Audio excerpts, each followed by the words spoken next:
So this is number 5 in the 5-part series that I'm doing as a way to help you plan your days during this coronavirus time. I don't even know what the best thing to call it is at this point, but it's definitely a new kind of time that we haven't had to deal with before, and our kids certainly haven't had to deal with. And it's interesting, and I'm finding it fascinating. And I really am starting to see, after almost 3 weeks in, that everything that we do at this time is going to carry with us for the rest of our lives. And so, why not make those things that we really learn and can cherish? And I think we can learn so many new skills just around being human during this time. So in this video, we're going to talk about planning to be in close quarters as a family, which most of us have already been in for a while. And so I guess this is going to be looking at, upgrading those as we head into what looks like we're not even halfway for most of us, because things have been canceled now for a month or two in some of our cases. And some of us, we don't even know when that will end. So this is a big one. And I have to say, I want to acknowledge that I'm coming from this from a place of, I do have a home, with a door I can walk out of. I know there's people in apartment buildings, and that's a lot harder right now. We don't have the biggest home in the world, and so I've felt, with 5 people under one roof, we've had to learn a lot. But I just wanted to acknowledge that I know that there's people who can't leave their apartments to go get fresh air, and we're still in a place where we can do that. So as I talk about these things, and the reason I made 5 videos is because the first one was really about how I tweaked the flow planning process, which is something I created a couple years ago, so that it really works for this time. So the flow planning process is about really understanding what you want out of life, which that part still holds for sure, and then figuring out how to start living a life that leads you toward that goal, one 90-day season at a time. And we're thinking about life maybe a little bit more holistically than you may have looked at it before, because I do believe that planning for food and life and family and work all together is really important. And I also ask people to really think about the quiet moments, sleep, downtime, just those moments to rejuvenate, rather than always scheduling in busy things. So the thing that changes most about that process right now is this idea that we can look out 90 days, because many of our 90 days really shifted with the coronavirus. So if you've watched the other videos, I recommend, if you have not watched the other videos, I recommend going back and watching them. This one is going to be about lifestyle, and we're going to be looking at maintaining our home and relationships when we're in close quarters, as I said. But there was also a video on food, and there was one on mindset, which was the home category, and the last video was on work and homeschooling from home. And you might be wondering why there are 5 videos in a 4-step process, but the first one is all about setting the foundation, and I gave you a lot of planning tools and strategies for this time. Just as practices that you can use. And then the next 4 videos are more about ideas of how you can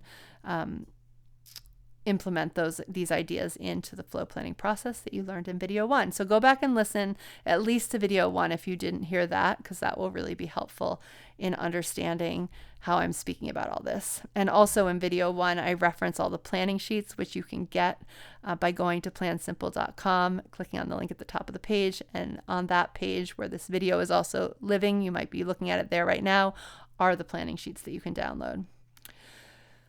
So your house. We're going to start with that. There's actually going to be 3 parts to living in close quarters. As you look at your schedule, as you look at what you're going to do for the week, and I talked about this a bit in the video before, but I want you to think, how does it play out in your home?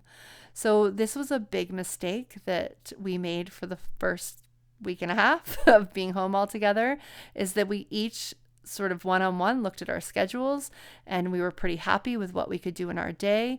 And then we went to do them, and two of us were talking too loudly when we needed somebody to be quiet. My son was exercising when the girls were reading their books. Like, we just didn't sync up. We weren't in the right rooms. We weren't understanding that we were really like one big organism that had to work all together. And so as you look at your schedule, you need to think about how it plays out in your home so that you're not all stuck in one, your own individual rooms all day, how you can move around, how that helps your body, whether you're like sitting and then standing and then lying and then running, whatever it is. But if we can move and really fluidly think about our days in that way, that can be really helpful. So as you're scheduling, I want you to think about that in your house.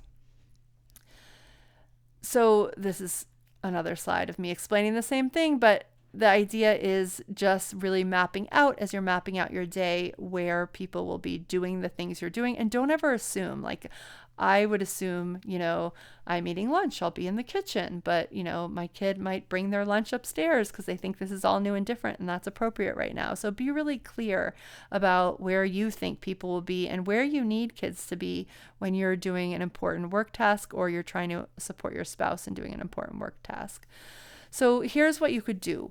I want you to figure out how to make your space work for you right now, and knowing that this time will end. So it might be that you're saying, great, you have a house, you're moving around.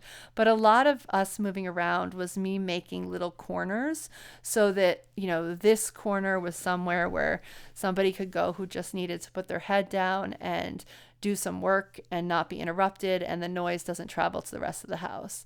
This is a table that we can temporarily put right here where anyone can do art and do more creative projects. It doesn't matter if it gets messy, and it's sort of off to the side.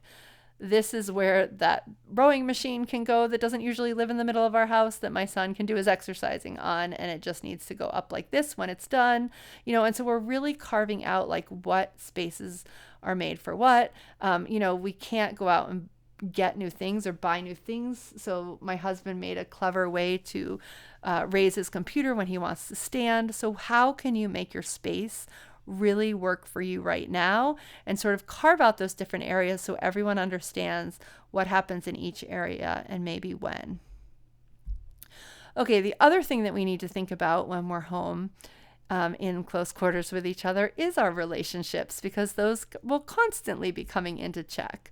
So I want you to think about how you can improve your relationship with those closest to you, those that you're stuck in the house with. That's where I think we should all start.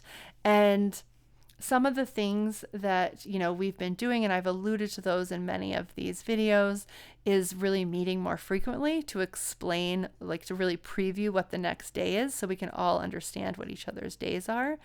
We've also been very purposefully holding space for our kids so that they, especially not necessarily pre-planned, but having enough padding around our plans that if somebody melts down, breaks down, we can help or just be there for them. I don't know that I can solve anyone's problems, but I can definitely give hugs and I can definitely listen. And as news has been unfolding, that's been really helpful.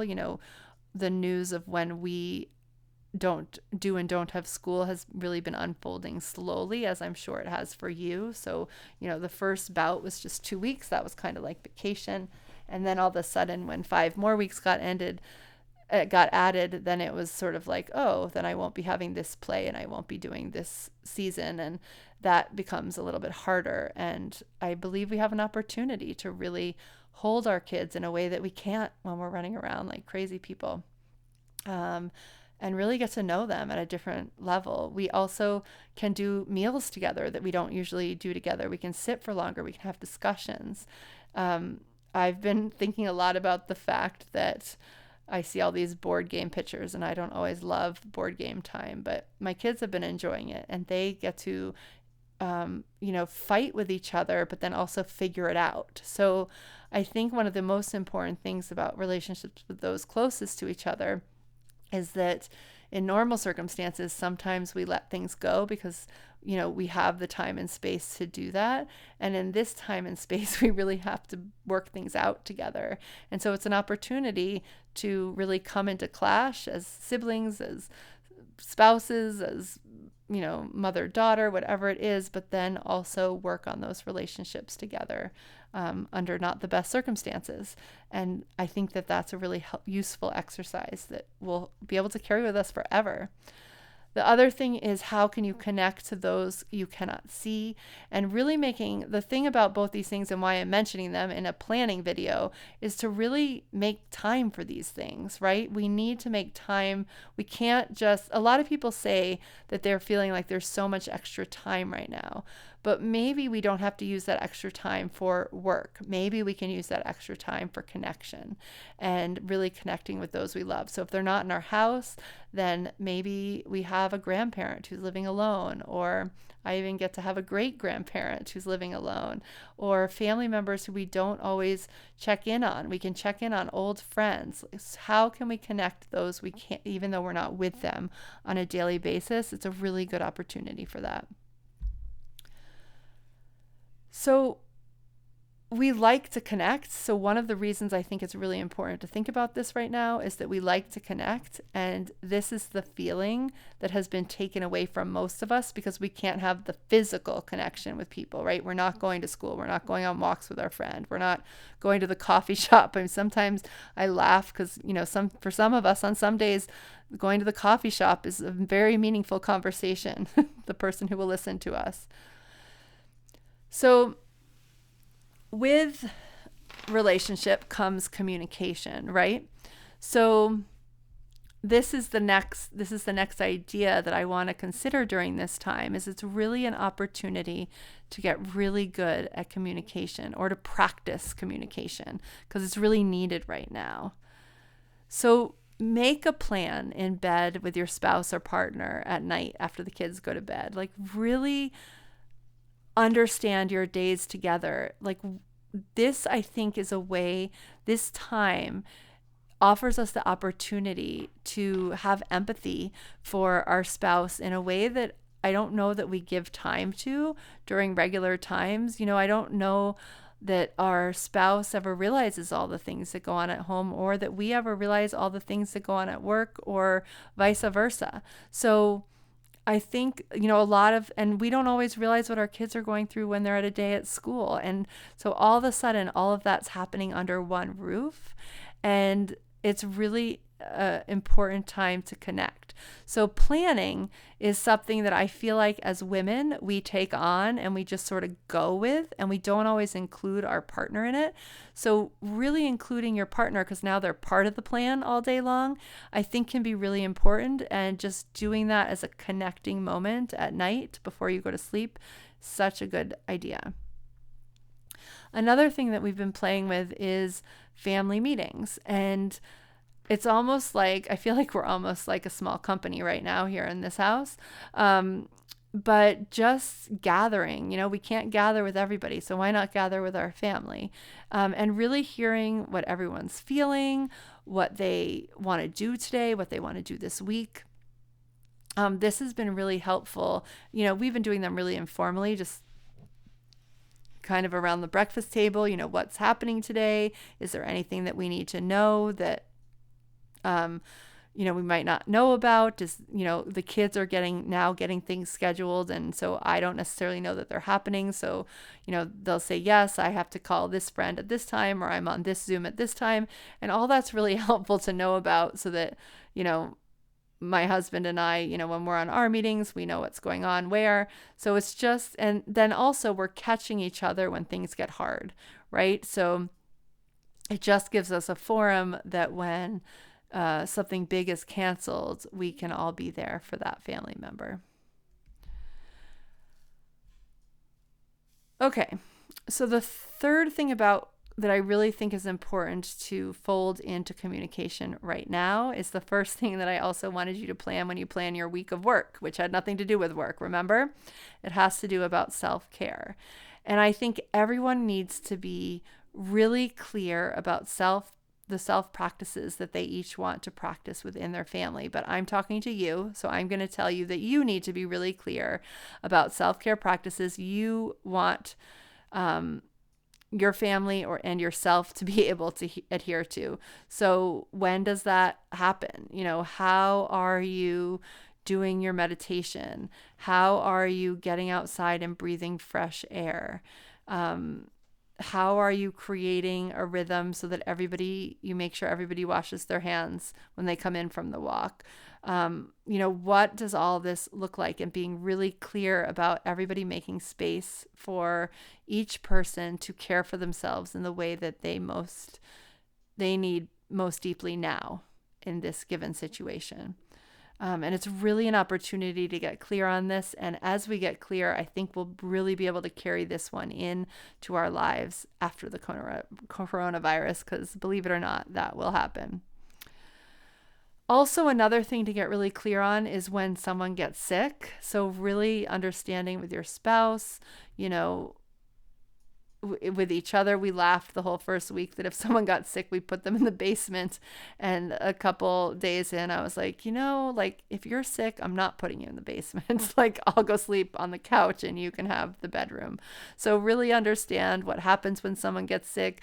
I think I shared in the food one to keep your sink clean. We learned a bunch of stuff when my son got the flu in the midst of all this.